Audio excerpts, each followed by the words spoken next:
We had better tempo today. Everybody knew where to go, and saw some good things out of both sides of the ball. I really think that Darian Skinner has he's taken up where he left off. Pat Robertson had made some good plays out there at wide receiver, but it's still very early in camp, working a lot of different combinations.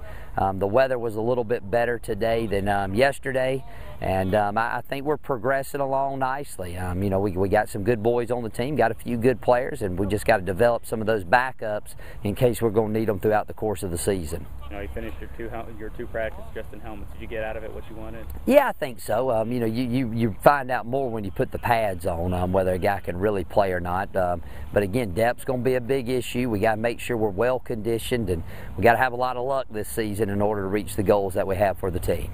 You know, tomorrow you put the pads on. What do you want to see out of your guys in the first day? Well, again, I want to continue with the intensity we've had in day one and day two. You know, it's a lot different when you put the shoulder pads on. It's a little bit hotter, and you hadn't been moving around in all the bulky gear in quite some time. So I want to see us still continue to fly around. I want to see some guys, if they're physical. I want to see some guys if they'll put their face in there when the pads come on.